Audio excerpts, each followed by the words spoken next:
ठीक है ना। और ऐतिहासिक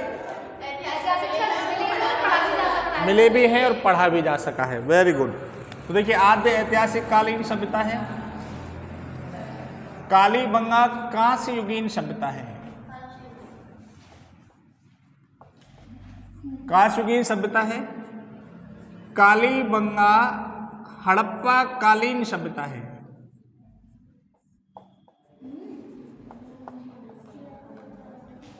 इसे दीनहीन बस्ती कहा जाता है। दीनहीन बस्ती किस सभ्यता को कहा जाता है? कालीबंगा को। और इसको दीनहीन क्यों कहते हैं भाई? गरीब सभ्यता थी ये, इसलिए कहते हैं। रीजन ये था क्योंकि यहाँ कच्ची ईंटों का प्रयोग हुआ इसमें। हड़प्पा में तो पक्की ईंटें थी, लेकिन कालीबंगा में कच्ची ईंटों का प्रयोग होता है, इसलिए इसको दीनहीन सभ्यता या दीनहीन बस्ती कहा जाता है। दीनहीन सभ्यता या दीनहीन बस्ती कहा जाता है।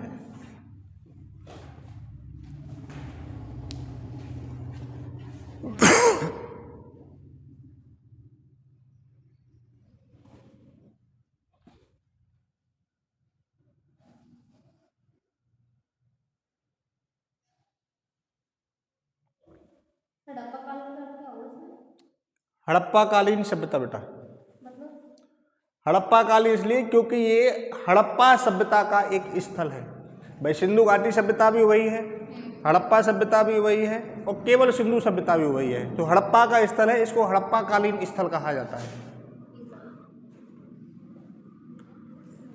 अगर आपसे पूछ लिया जाए कि दोहरे परकोटे वाली सभ्यता, दोहरे परकोटे वाली सभ्यता,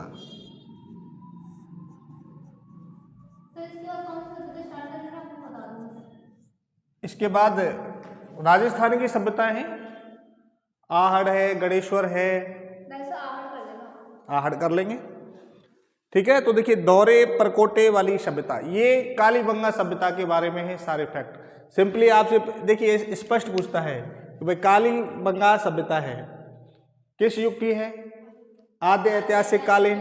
क्योंकि जब देखिए हम काल को बांटते हैं तो मैंने आपको स्टार्टिंग में बताया था भाई, इतिहास की हम बात करते हैं तो इतिहास को हम 3 भागों में बांटते हैं ना, प्राक ऐतिहासिक, आद्य ऐतिहासिक और ऐतिहासिक, ठीक है। तीनों भी काल जो बांटे गए थे उपकरणों के आधार पर, वस्तुओं के आधार पर बांटे गए थे, ठीक है।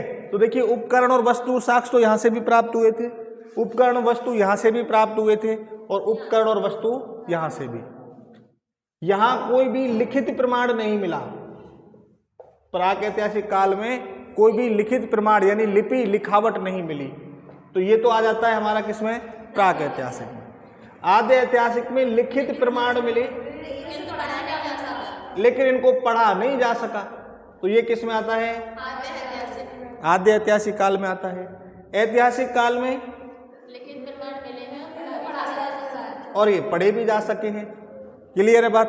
और मैंने आपको स्पष्ट बताया था, जैसे कि देखिए कालीबंगा सभ्यता की जो लिखावट है वो ये है भाई। मैं यहां से लिखना शुरू करूंगा,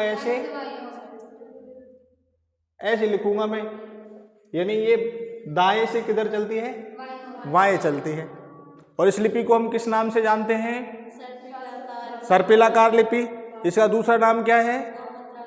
गौमूत्राक्षर लिपि। इसका और नाम क्या है? बुस्टोफेदम लिपि। इसी को कहा जाता है बुस्टोफेदन लिपि, इसी को कहा जाता है बुस्टोफेदस लिपि। और ज़्यादा से ज़्यादा आपसे पूछ सकता है तो इसको भाव चित्रात्मक लिपि भी कहा जाता है। कौन सी लिपि? भाव चित्रात्मक लिपि। क्योंकि देखिए भाषा क्या है? भाषा क्या है भाई? हमारे मन के भावों को प्रकट करने वाली तो अभिव्यक्ति है ना। मनुष्य के मानसिक विचारों को प्रकट करने वाली अभिव्यक्ति भाषा है, ठीक है। अब किसी मनुष्य ने, उसको नहीं पता था कि भाई छोटा क्या है और बड़ा क्या है और छोटी इमली क्या है। उसके दिमाग में जो भी चीज़ आए, बोले कि मैं किसको क्या समझाऊं, मुझे किसी से कुछ कहना है, तो उसने ऐसे लाइन बना दी उसने। तो ये केवल भाव चित्रात्मक लिपि है। अगर आप बोलोगे साहब हम नहीं मानते हिंदी को, हम नहीं मानते इंग्लिश को, हम तो स्वयं की भाषा बनाएंगे, अब आपने खुद की भाषा में ऐसे लिख दिया साहब। अब इसका मतलब केवल आपको पता है क्योंकि आपने लिखा है इसको, तो ये आपके भावों को विचार कर रहा है। तो ये भाव चित्रात्मक लिपि, क्योंकि इसका कोई निश्चित अर्थ है ही नहीं इसको। तो याद रखना, जब हम लिपि की हम बात करते हैं, अगर हमें लिखित प्रमाण मिले हैं और हम पढ़ ही नहीं सकते तो वो किस काल में आएगा? वो आद्य ऐतिहासिक काल में। और ऐतिहासिक काल की हम बात करते हैं, इतिहास शुरू होता है आपका वेदों से। ऋग्वेद आ गया, यजुर्वेद है, सामवेद है, जनपद काल आ गया। और ऋग्वेद वगैरह आपको पता है कि इतने मंत्र हैं, इतने सूक्त हैं, इतने मंडल हैं, उनका उच्चारण भी है, आप पढ़ भी रहे हो, उनको समझ भी रहे हो, तो वो आपके ऐतिहासिक काल में आ जाते हैं। हड़प्पा कालीन, क्योंकि हड़प्पा सभ्यता का ही स्थल है। ठीक है, मैंने आपको पहले भी बताया था भाई, सिंधु सभ्यता, ठीक है, इसी को कहा जाता है सिंधु घाटी सभ्यता, और इसी को कहा जाता है हड़प्पा सभ्यता। सिंधु सभ्यता किसने नाम दिया था? जॉन मार्शल ने दिया था। और सिंधु घाटी सभ्यता रफीक मुगल ने कहा था। और हड़प्पा, क्योंकि सबसे पहले इसकी खोज हड़प्पा नामक स्थान पर हुई थी, इसलिए इसको हड़प्पा सभ्यता कहते हैं। दूसरा, फिर हड़प्पा सभ्यता के अंतर्गत हम स्थल अलग से पढ़ते हैं, वो हड़प्पा स्थल है। आ गई ना बात समझ में? इसीलिए इसको हड़प्पा कालीन। फिर इसको कहते हैं, बोले कि साहब दीनहीन बस्ती, या सॉरी दीनहीन सभ्यता। मैंने 2 बार रिपीट कर दिया है, ये दीनहीन बस्ती या दीनहीन सभ्यता भी कहते हैं इसको। ठीक है, और क्यों कहते हैं भाई? कच्चे ईंटों के प्रयोग के कारण। क्योंकि देखो, अभी भी वर्तमान में भी हम अपने किसी गांव में जाते हैं, किसी का मकान है, झोपड़ी वगैरह डली हुई है, तो कैसे कहेंगे? बोले कि यार गरीब आदमी है। और एक आप लोगों बोले कि साहब संगमरमर लग रहा है, पत्थर चिपक रहा है, अच्छी डेंटिंग पेंटिंग, बोले कि साहब पैसे वाला आदमी है, अमीर आदमी है। तो क्योंकि इसमें कच्चे ईंटों का प्रयोग अधिक हुआ, इसलिए इसको दीनहीन बस्ती या दीनहीन सभ्यता के नाम से जाना जाता है। दोहरे परकोटे वाली सभ्यता। परकोटा क्या होता है?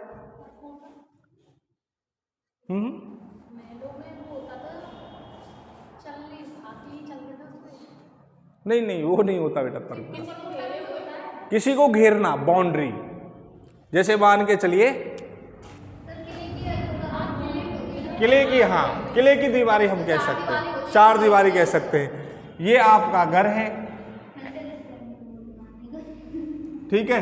तो एक तो देखिए, अब आपने क्या कर रखा है, इस घर को चारों ओर से ब्लॉक कर दिया। बोले कि साहब बाउंड्री बनवा ली एक बार, आपका घर है जो घेरा बंद है। बोले कि साहब अपन एक नहीं, अपन तो बाउंड्री डबल करवाएंगे।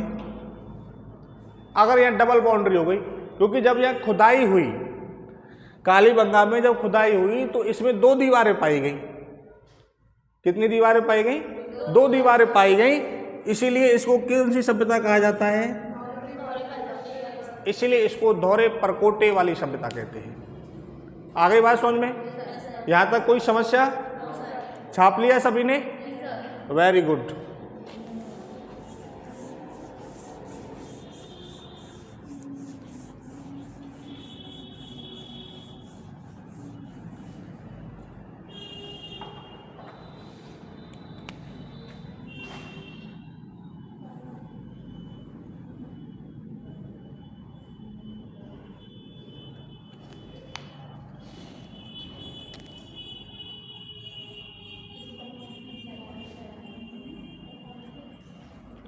अब देखिए, इससे कुछ याद आ रहा है? ये थोड़ा सा मैंने बड़ा बना दिया, जग सा लग रहा है, इसको और छोटा कर देता हूँ। हुक्का, गड़ा, यानी गड़े जैसी आकृति है इसकी, ठीक है ना। इसका रंग कैसा है? लाल, ठीक है। अब देखो, इस पे फिर मैंने अंकन और किया है, लाइनिंग की है ना। इन लाइनिंग को हम कहते हैं ज्यामितियां। ज्यामितियां यानी किसको? इनको नहीं बोलेंगे अभी, वो आगे आएंगे, है ना। ये ज्यामितियां, और कैसे रंग की हैं ये? काले रंग की है। बीच में स्पेस कैसा है, व्हाइट, सफेद रंग। तो कालीबंगा से आपको याद रखना है लाल रंग के मृदु भांड मिले हैं। मृदु भांड, मृदु का मतलब होता है मृदा, मिट्टी से, भांड होता है बर्तन, मिट्टी का बर्तन। लाल रंग का तो क्या मिला है, मृदु भांड मिला है, बर्तन मिला है। और इस लाल रंग के बर्तन पर काले और सफेद रंग की ज्यामितियां अंकित है। आ गई बात समझ में? तो इस लाल रंग के बर्तन पर कैसी ज्यामितियां हैं, सफेद और काले रंग की ज्यामितियां हैं। आ गई बात समझ में? यहां तक कोई समस्या? कोई समस्या नहीं है। फिर हम देखिए बात करते हैं कालीबंगा में व्यापार की। भाई कालीबंगा है, लोग रहते हैं तो व्यापार भी करेंगे, व्यापार और वाणिज्य। कालीबंगा में जो व्यापार और वाणिज्य होता था तो इसमें उसका जो माध्यम था वो था वस्तु विनिमय प्रणाली। कौन सी प्रणाली है ये? वस्तु विनिमय प्रणाली क्या होती है भाई? वस्तु के बदले वस्तु, ठीक है ना भाई। अगर आपको मान के चलो बोले कि साहब हमें तो चीनी चाहिए, आपको चीनी लेने जा रहे हो, तो उस समय आपको उसके लिए पैसे या मुद्रा देने की आवश्यकता नहीं। पैसे तो अब चले हैं, मुद्रा और मोहर चलती थी, तो आपको वहां मुद्रा और मोहर देने की आवश्यकता नहीं थी। बोले क्या हमें चीनी चाहिए साहब, बोलो अपने पास तो क्या है, अपने पास शक्कर है, शक्कर रख लो और हमें चीनी दे दो। यानी वस्तु विनिमय प्रणाली, वस्तु के बदले में वस्तु का आदान प्रदान। आ गई बात समझ में? दूसरी बात आती है देखिए मुद्रा। मुद्रा कैसी थी? मुद्रा कैसी भी नहीं थी। कालीबंगा में मुद्रा का प्रचलन नहीं था। फिर बात आती है मोहरों की। भाई व्यापार करना है तो आपको इन्हीं के हिसाब से तो करोगे, मुद्रा, मोहर और करेंसी के हिसाब से करोगे आप। फिर बात आती है मोहरों की। मोहरें कितने प्रकार की मिलती हैं? 3 प्रकार की। कौन कौन सी मिलेंगी भाई? गोलाकार, आयताकार और वृत्ताकार है। देखो गोलाकार, आयताकार और वर्गाकार, तो 3 प्रकार की मोहरें मिलती हैं। गोलाकार भी बोल सकता है, वृत्ताकार भी कह सकता है, दूसरा आपको याद रखना है आयताकार, और तीसरा है आपका वर्गाकार, और इसको हम चौकोर भी कह सकते हैं, वर्गाकार या चौकोर। इसके अलावा यहां से एक मुद्रा और मिलती है भाई,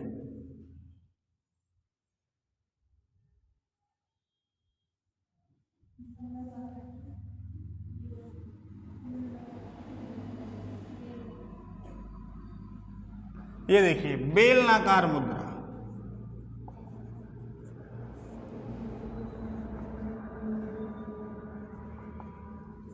ठीक है, बेलनाकार और मिलती है भाई।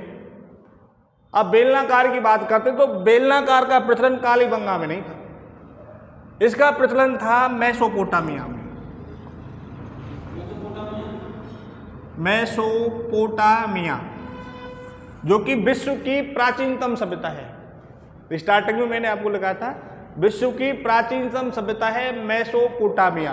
किस नदी के किनारे है? दजला फरात के किनारे है, दजला फरात नदी के किनारे। आगे बात समझ में? और दजला फरात नदी मुख्यतः किस देश की नदी है? इराक या ईरान? इराक या ईरान? ईरान की है। आगे बात समझ में? ये तो इसमें आप फैक्ट लिख लीजिए, विशेषताएं, हेडिंग डालो विशेषताएं। कालीबंगा की, हाँ कालीबंगा ही चल रहा है बेटा। एक यहां से देखिए ऐसा भी कुछ मिला है,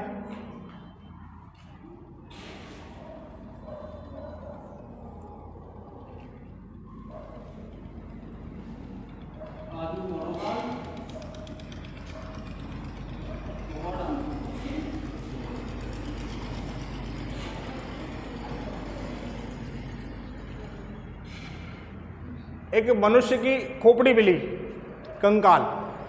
ठीक है, और इस कंकाल में आपको याद रखना है, मैंने देखिए 3 पॉइंट बनाए हैं। एक पॉइंट ये रहा, दूसरा पॉइंट ये रहा, तीसरा पॉइंट ये रहा। 3 पॉइंट इधर, 3 पॉइंट इधर, यानी 6 छिद्र मिले हैं। कितने मिले हैं? और ये कहाँ मिला है? खोपड़ी में। खोपड़ी में। इसका मतलब क्या था? किसी ने गोली मारी थी, खोपड़ी में गोली मारी होगी। बोले कि सब 3 इधर से चलाएंगे, अपन 3 इधर से चलाएंगे, जरूरी नहीं है। तो फिर क्या हो सकता है? कील गाड़ी होंगी किसी ने, बोले कि अपन कील गाड़ेंगे 3 इधर से 3 इधर से, ऐसा नहीं है। ये शल्य चिकित्सा के प्रमाण है, ऑपरेशन शल्य चिकित्सा के प्रमाण। और जो खोपड़ी में जो छिद्र हुए हैं, ये वर्तमान की हाइड्रोसिफिलिस रोग की बीमारी के प्रमाण मिलते हैं। तो याद रखना, कालीबंगा से कौन से प्रमाण मिले हैं? शल्य चिकित्सा, जो कि वर्तमान में हाइड्रोसिफिलिस रोग की जानकारी देते हैं। हाइड्रोसिफिलिस रोग, ये भी कालीबंगा से मिला है। आराम से। भूकंप आ रहा है? हिल गया? अच्छा, अब भूकंप से भी मुझे याद है, भूकंप के प्राचीनतम प्रमाण, भूकंप के प्राचीनतम प्रमाण भी कालीबंगा से ही मिले हैं। अब एक साथ याद आया, इसने मोबाइल गिरा दिया होता, ठीक है ना। तो भूकंप के प्राचीनतम प्रमाण भी कहाँ से मिले हैं? कालीबंगा से। दूसरा देखिए, मैंने आपको बताया था, कुछ ध्यान है आपको, ऐसे करके समकोण पर काटती हुई सड़कें और कहीं भी मिली थी क्या? कहाँ से? हड़प्पा से मिली थी। हड़प्पा से मिली थी समकोण पर काटती हुई सड़कें। वही सेम समकोण पर काटती हुई सड़कें कालीबंगा से भी मिली हैं। जिस तरह से हड़प्पा में मकानों के दरवाजे गलियों की ओर खुलते थे, मुख्य सड़क की ओर नहीं खुलते थे, क्योंकि देखिए ये तो थी मुख्य सड़कें, और मकान कैसे होते थे? ये रही गली इधर से और एक गली ये रही इधर से। तो इधर वाले मकानों के दरवाजे इधर और इस वाले लाइन के इधर। तो मकानों के जो दरवाजे थे वो गलियों की ओर जिस तरह हड़प्पा में खुलते थे, ऐसे ही कालीबंगा में खुलते हैं। आ गई बात समझ में? दूसरा देखिए, जल निकासी की व्यवस्था। जो मकान होते थे,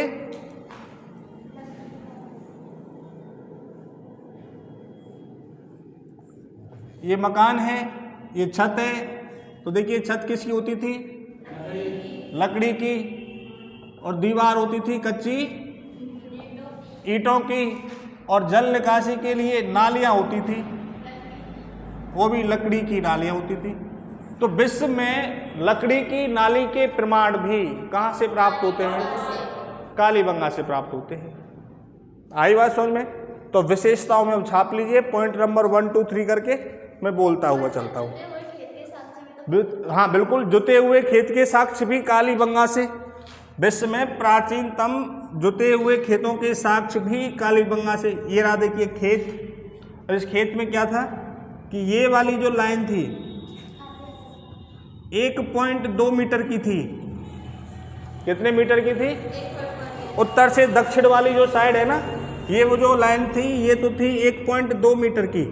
फिर इनमें क्यारियां बनाई जाती थी ऐसे। भाई खेत बनाओगे तो ऐसी क्यारियां बनती है ना।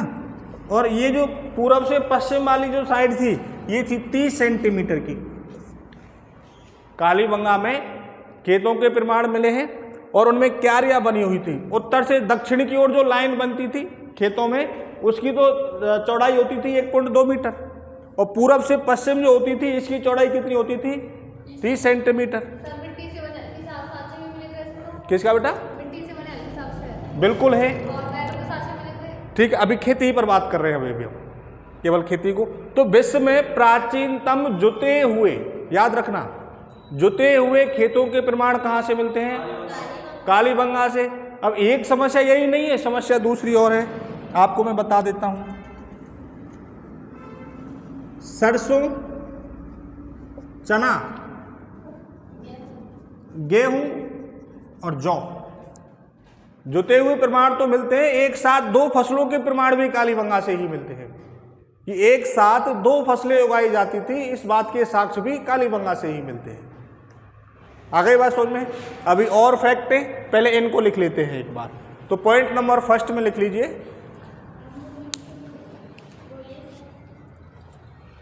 कालीबंगा में कालीबंगा में व्यापार की कालीबंगा में व्यापार की वस्तु विनिमय प्रणाली कालीबंगा में व्यापार की वस्तु विनिमय प्रणाली प्रचलन में थी। वस्तु विनिमय प्रणाली प्रचलन में थी। और ब्रैकेट में लिख लेना वस्तु के बदले वस्तु। कालीबंगा में वस्तु विनिमय प्रणाली प्रचलन में थी।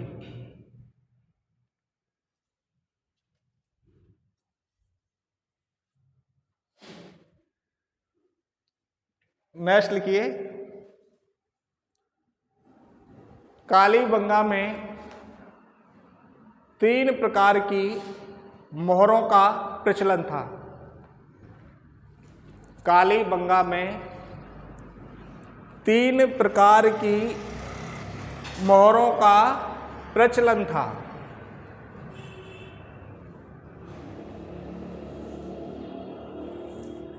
तीन प्रकार की मोहरों का प्रचलन था और उनके नाम लिख लेना। गोलाकार, आयताकार, वर्गाकार।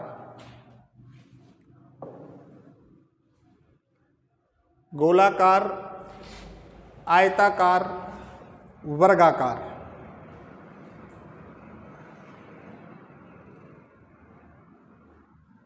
और फिर एक नोट छापना 2000 का 2000 का नोट छापना है।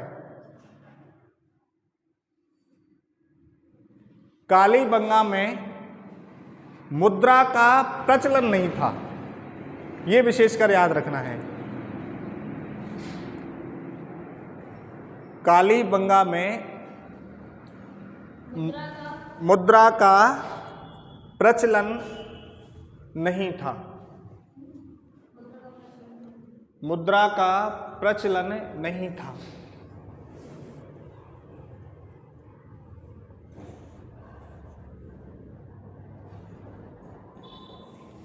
तो अगला नोट छापिए 500 रुपये का।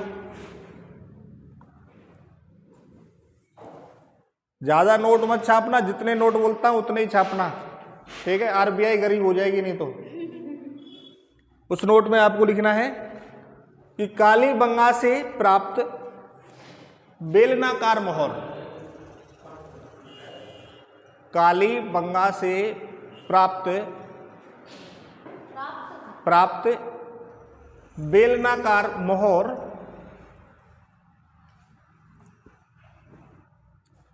कालीबंगा से प्राप्त बेलनाकार मोहर, इसका व्यापारिक संबंध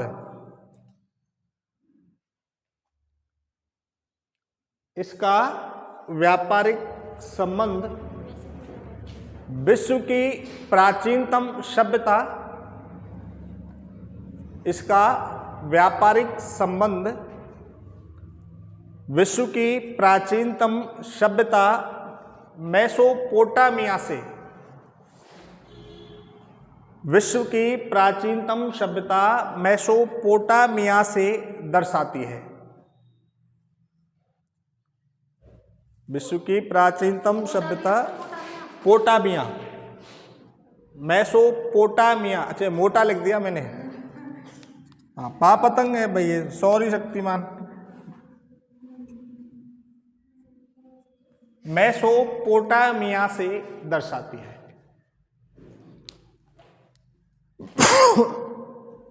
छाप लिया? फिर नेक्स्ट लिखिए, कालीबंगा से लाल रंग के नहीं, पॉइंट लिखना है अब। कालीबंगा से लाल रंग के मृदु भांड, कालीबंगा से लाल रंग के मृदु भांड प्राप्त हुए। कालीबंगा से लाल रंग के मृदु भांड प्राप्त हुए, जिन पर जिन पर सफेद एवं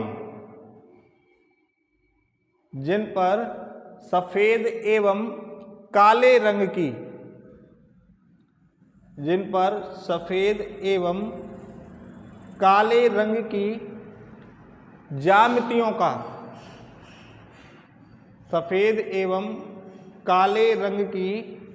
ज्यामितियों का अंकन था। जिन पर सफेद एवं काले रंग की ज्यामितियों का अंकन था।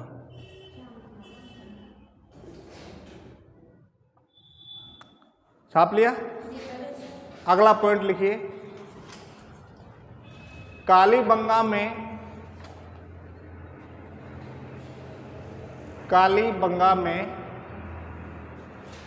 भवनों के निर्माण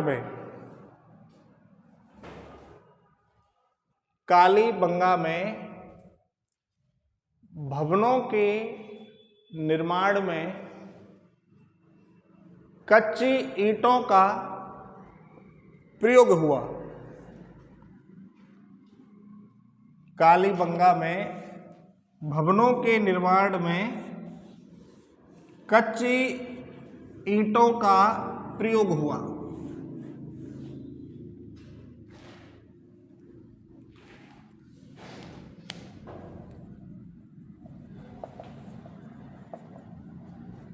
फिर नेक्स्ट लाइन में लिखना ईंटों का आकार। तो 30 गुणा 15 गुणा 7.5 4:2:1। और हड़प्पा में इसका उल्टा था। हड़प्पा में पक्की ईंट मिली थी और वहां था इसका 7.5 गुणा 15 गुणा 30 यानी 1:2:4। हाँ, कालीबंगा में 4:2:1 यानी 30 गुणा 15 गुणा 7.5 और इसमें हड़प्पा में 7.5 15 और 30 था। यानी अनुपात को उल्टा करना है, रिवर्स लगाना है आपको। और ईंटों का आकार था 30 गुणा 15 गुणा 7.5 यानी 4:2 के 2:1 के अनुपात में। क्लियर है बात यहाँ तक? नेक्स्ट लिखिए। कालीबंगा में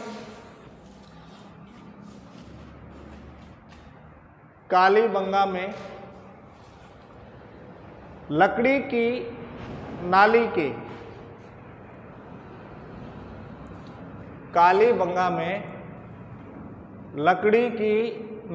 के प्राचीनतम प्रमाण मिले हैं। एकमात्र सभ्यता यही है कि जिसमें लकड़ी की नाली मिली है। कालीबंगा में लकड़ी की नाली के प्राचीनतम प्रमाण मिले हैं। छाप लिया? नेक्स्ट लिखिए। कालीबंगा से प्राप्त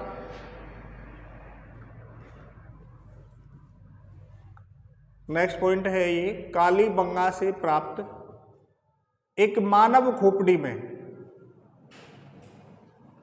कालीबंगा से प्राप्त मानव खोपड़ी में 6 छिद्र मिले।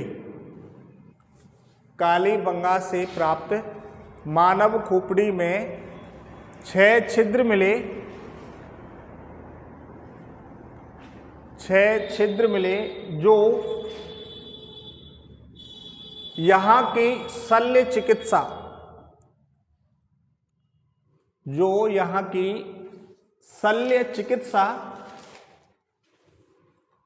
और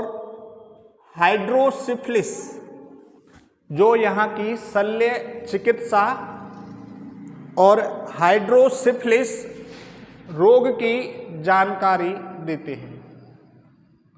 जो यहाँ की शल्य चिकित्सा और हाइड्रोसिफिलिस रोग की जानकारी देते हैं।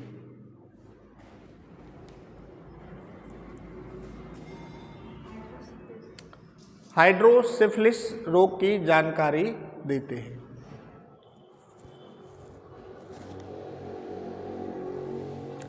अगला पॉइंट लिखना है फिर, विश्व में जुते हुए खेतों के प्राचीनतम प्रमाण। विश्व में जुते हुए खेतों के प्राचीनतम प्रमाण।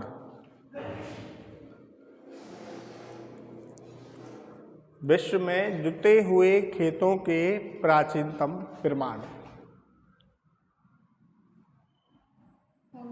फिर नेक्स्ट पॉइंट, एक साथ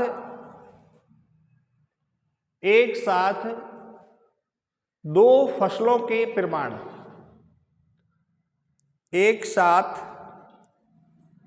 दो फसलों के प्रमाण, और उसमें क्रम में लिखना, यानी सरसों और चना एक साथ दो फसलों के प्रमाण, ऐसे लिख लेना पॉइंट ए में सरसों और चना, और वही आगे डाल लेना पॉइंट बी गेहूं और जौ। एक साथ दो फसलों के प्रमाण, सरसों और चना, गेहूं और जौ। सरसों और चना, गेहूं और जौ। फिर नेक्स्ट पॉइंट लिखना है, भूकंप के प्राचीनतम प्रमाण। भूकंप के प्राचीनतम प्रमाण।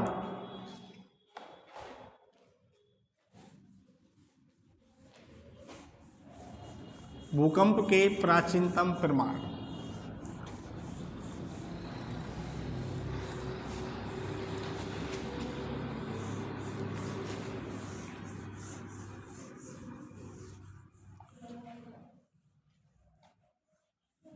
फिर नेक्स्ट लिखिए, कालीबंगा से एक गर्त चूल्हा।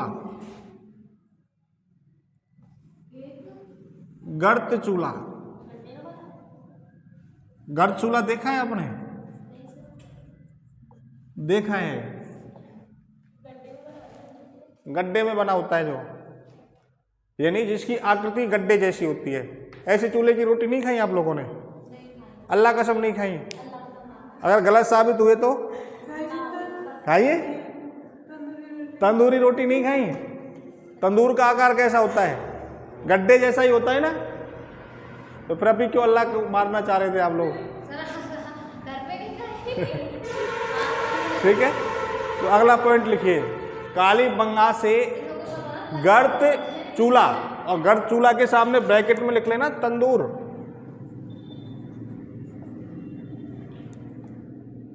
तंदूर। कालीबंगा से गर्त चूल्हा में भुने हुए चावल के साक्ष्य प्राप्त हुए। क्या सर? कालीबंगा से गर्त चूल्हा में भुने हुए चावल के साक्ष्य प्राप्त हुए। सर चावल जब तक हुई है, कोई रह गया होगा चिपका उसमें जल करके। कालीबंगा में भुने हुए चावल के साक्ष्य प्राप्त हुए।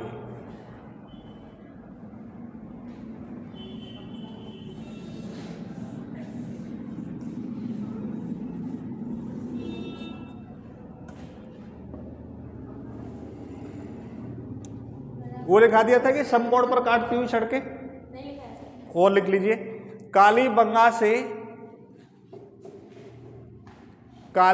से समकोण पर काटती हुई सड़कों। कालीबंगा से समकोण पर काटती हुई सड़कों के साक्ष्य प्राप्त हुए। कालीबंगा से समकोण पर काटती हुई सड़कों के साक्ष्य प्राप्त हुए। कालीबंगा से एक क्वेश्चन डेफिनेट आता है, याद रखना। सर इसमें एक क्वेश्चन नहीं आ सकता क्या कि कालीबंगा का पतन कैसे हुआ? आएगा, उसमें आपको नाम देगा, किसके अनुसार, अमलानंद घोष ने क्या कहा, कैनेडी ने क्या कहा, रैक्स ने क्या कहा। एक आधा बिल्कुल जैसे ही कालीबंगा खत्म करेंगे बिल्कुल लास्ट में इसका पतन उसी हिसाब से करेंगे अपन। नहीं सर अपना हाँ वो बेटा पुरातत्व जैसे भारत में जब ऐसे ऐतिहासिक स्थलों की जो खोज शुरू हुई थी ना, अलेक्जेंडर कनिंघम जो है, तो पुरातत्व विभाग की स्थापना की गई थी, उस पुरातत्व विभाग का मुखिया था वो। और सर अगर इसमें हड़प्पा सभ्यता का पता नहीं, इसका भी नहीं लगाया आपने। किसका? हड़प्पा सभ्यता का पता हड़प्पा सभ्यता का पतन नहीं मिलता है, कालीबंगा का मिलता है केवल। अब उसमें बाकी के जो पतन के कारण है ना, उसमें और कोई नहीं मिलता है। कालीबंगा का बताता है, रेक्स कहता है कि भूकंप आया था। रेक्स के नहीं सर इतिहासकार के अनुसार बहुत सारे की अलग अलग इतिहासकारों के अनुसार अलग अलग है। नदियों ने अपना मार्ग बदल लिया, हाँ। उसका बढ़ जाना, भूकंप अमलानंद घोष कहता है कि जलवायु परिवर्तन हो गया था। खत्म हो जाना, मतलब एक और वो बता रहे थे कि बाढ़ आ गई थी यहाँ पर। कैनेडी कहता है बाढ़ आ गई। वो लास्ट में जब पर इसको खत्म करेंगे ना, तो सभी आएंगे वो इसके लिए, कालीबंगा के रोने के लिए वो सभी इतिहासकार आ जाएंगे लास्ट लाइन में अपने पास। हाँ, महामारी और संक्रामक रोग भी बताते हैं इसका। अलग अलग इतिहासकार अलग अलग फैक्ट देते हैं। तो हाँ, मैंने क्या लिखाया था लास्ट आपको अब? हाँ, समकोण पर काटती हुई सड़कों के साक्ष्य। नेक्स्ट लिखिए, कालीबंगा में नगर नियोजन की, कालीबंगा में नगर नियोजन की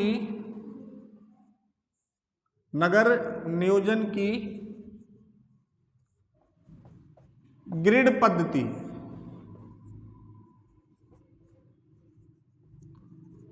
या ऑक्सफोर्ड पद्धति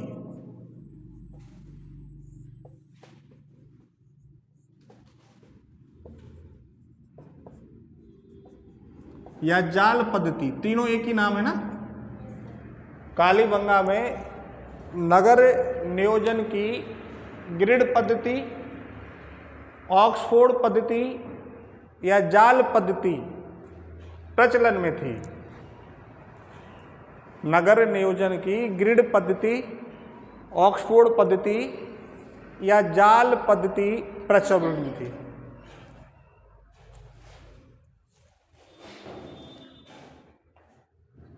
छाप लिया? फिर नेक्स्ट लिखिए, कालीबंगा में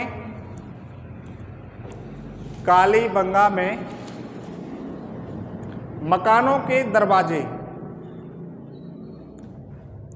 कालीबंगा में मकानों के दरवाजे हड़प्पा की तरह, कालीबंगा में मकानों के दरवाजे हड़प्पा की तरह मुख्य सड़क, कालीबंगा में मकानों के दरवाजे हड़प्पा की तरह मुख्य सड़क की ओर, बिल्कुल मुख्य सड़क की ओर ना खुलकर, मुख्य सड़क की ओर ना खुलकर गलियों में, मुख्य सड़क की ओर ना खुलकर गलियों में आमने सामने खुलते थे। मुख्य सड़क की ओर ना खुलकर गलियों में आमने सामने खुलते थे।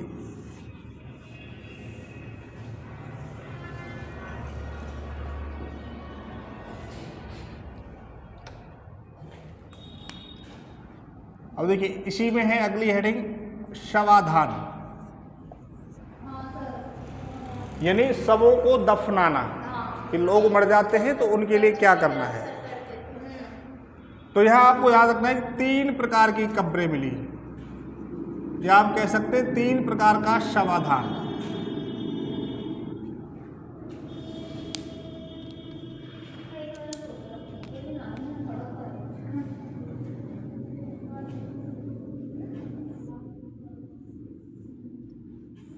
एक तो था, देखिए,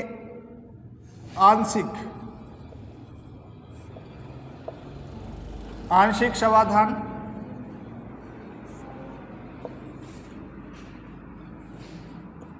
दूसरा था पूर्ण शवाधान, आंशिक, पूर्ण, और एक और था, नहीं वो पूर्ण में ही आता है वो तो, तो 1 मिनट याद आ जाएगा, अभी हम कब्रों की बात कर रहे हैं तब तक।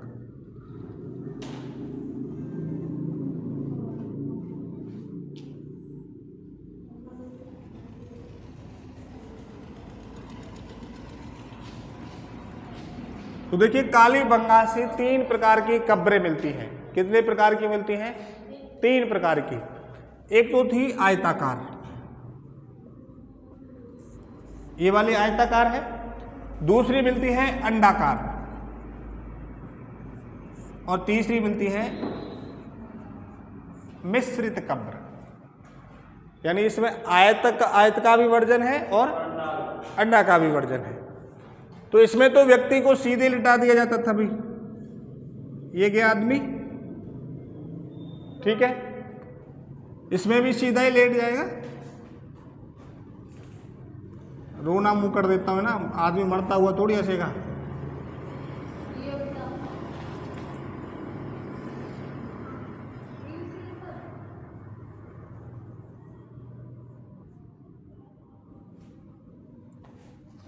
और मिश्रित में ऐसे था, यानी इधर तो सिर रहता था ऊपर, लेकिन ये वाला हिस्सा था, गोलाकार वाला जो हिस्सा था, इसमें पैरों को ऐसे मोड़ करके, यानी आलती पालती मोड़ करके सबको दफनाया जाता था। तो यहाँ से 3 प्रकार के कब्रें प्राप्त होती हैं, आयताकार, अंडाकार और मिश्रित। क्लियर है बात?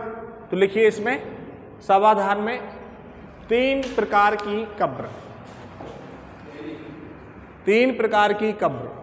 पहली आयताकार, अंडाकार और मिश्रित।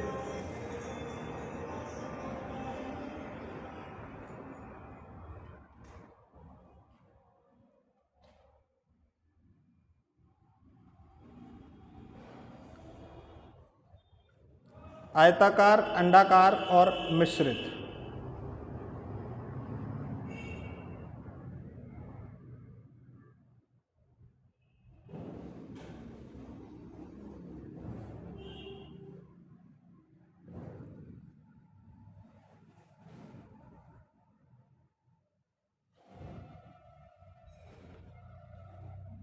छाप लिया?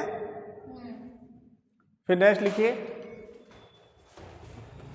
3 प्रकार का अंतिम संस्कार। 3 प्रकार का अंतिम संस्कार।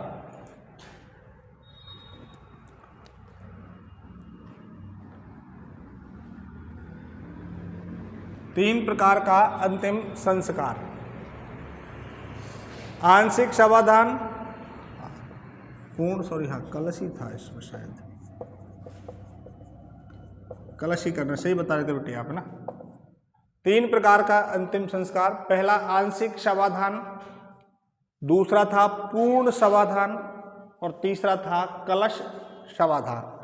आंशिक शवाधान में क्या होता था कि शव को पहले तो पशु पक्षियों के लिए खाने के लिए छोड़ देते थे। यानी सब, जैसे व्यक्ति की मृत्यु हो गई, सबको डेड बॉडी को उठाया और जंगल में पटक के आ गए, वहाँ उसको चींटियाँ वीटियाँ जीन जनावर जिसको खाना है वो खा करके कंप्लीट, यानी उनके लिए भोजन मिल जाएगा और बाद में उसकी बची हुई अस्थियों को दफनाया जाता था। ये तो था आपका आंशिक शवाधान। पूर्ण शवाधान में शव को पूर्णतः दफनाना, शव को पूर्णतः दफनाना। कलश शवाधान, दाह संस्कार करने के बाद अस्थियों को कलश में रखकर दफनाना, ये कलश शवाधान में था। तो 3 प्रकार के शवाधान, आंशिक, पूर्ण, कलश। आंशिक में डेड बॉडी को जंगल में छोड़ देते थे, जीन जनावर खा लेते थे, तो बाद की बची कुची हड्डियों को, अस्थियों को दफनाया जाता था। पूर्ण शवाधान में सबको पूर्णतः दफना दिया गया और कलश शवाधान में दाह संस्कार करके, दाह संस्कार करने के बाद उसकी अस्थियों को कलश में रखा और कलश को दफना दिया।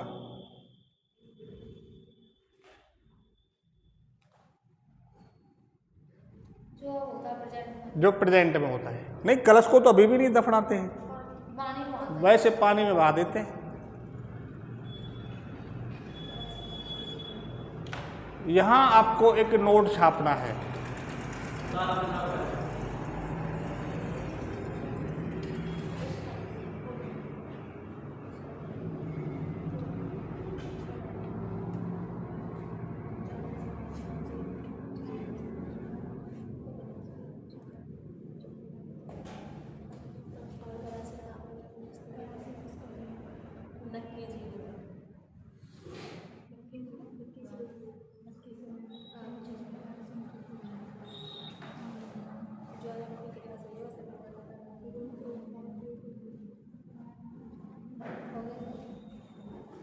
छाप ले बेटा सभी ने। नेक्स्ट लिखिए, इसमें नोट छापो एक 500 रुपये का नोट छापना है। कालीबंगा से प्रतीकात्मक कब्र के साक्ष्य प्राप्त हुए। कालीबंगा से प्रतीकात्मक कब्र के साक्ष्य प्राप्त हुए।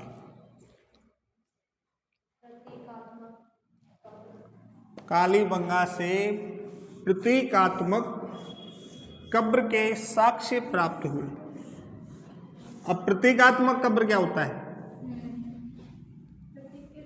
प्रतीक के रूप में, चिन्ह के रूप में, यानी कोई व्यक्ति था, उसकी मृत्यु ये समझो कि कहीं बाहर हो गई और उसकी डेड बॉडी परिवारजनों तक नहीं आ पाई, तो उससे संबंधित जो वस्त्र थे, उसकी जो वस्तुएं थी, उनको दफनाया गया था। समझ गए बात को?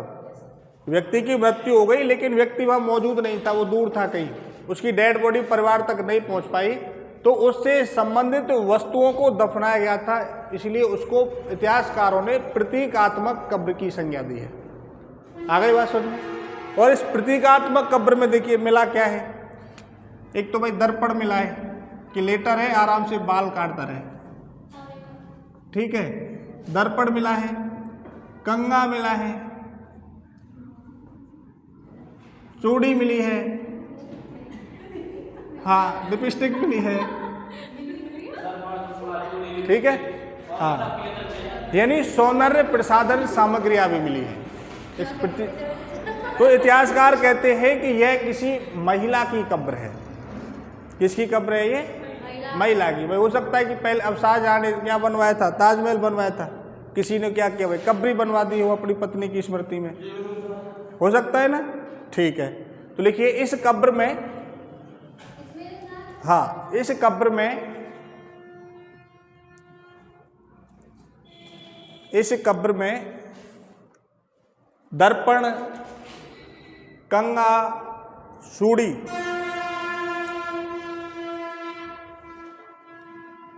सौंदर्य प्रसाधन सामग्री, यानी जो आजकल की जो महिलाओं के जो होते हैं ना, लिपस्टिक नहीं लिखनी, ये नहीं मिली, कहाँ बचेगी लिपस्टिक, इतना ही लिखना है। तो क्या लिपस्टिक मिली है? चनूदड़ों से, चनूदड़ों से मिले हैं। चूड़ी की बात लिखना है, कुछ ना लिखना, कुछ नहीं लिखना। इस कब्र से दर्पण, कंगा, चूड़ी आदि सौंदर्य सामग्री के साक्ष्य मिले। फिर चनूदड़ों में मिलते हैं, चनूदड़ों में था मोतियों की माला, सीसा, कंगा, ठीक है, आदि सौंदर्य सामग्री के साक्ष्य मिले। नहीं जाना अभी, अरे अभी तो कालीबंगा ही नहीं हुआ पूरा, 2-3 लाइनें और, 2-3 लाइनें और बस इससे संबंधित। नेक्स्ट लिखिए, कालीबंगा से एक युग्म समाधि, कालीबंगा से एक युग्म समाधि, हाँ युग्म जोड़े में, युग्म समाधि अर्थात सती होने के प्रमाण मिले हैं। हाँ, अर्थात सती होने के प्रमाण मिले हैं। कालीबंगा से एक युग्म समाधि अर्थात सती होने के प्रमाण मिले हैं। और भारत में सती होने का उल्लेख या प्रमाण कहाँ से प्राप्त हुआ? भारत में सती का प्रमाण 510 ईस्वी एरण अभिलेख जो कि भानुगुप्त का था। ये ऐतिहासिक काल की बात है। सभ्यता पूछेगा तो कालीबंगा है, और ऐतिहासिक युग में जब पूछता है कि भारत में सती होने के प्राचीनतम प्रमाण कहाँ से मिले हैं, तो 510 ईस्वी में एरण अभिलेख जो कि गुप्त शासक भानुगुप्त का अभिलेख है। क्लियर है? तो चलिए आज तो हमने मार दिया इनको। मैं सभ्यता चल रही है, मैं बार बार आपसे कहता हूँ रोज रिवाइज करते हुए चलना है ना, बाद में नहीं तो फिर खिचड़ी बन जाएगी, याद रखना। ठीक है, तो आज के लिए इतना ही, बाकी का कल।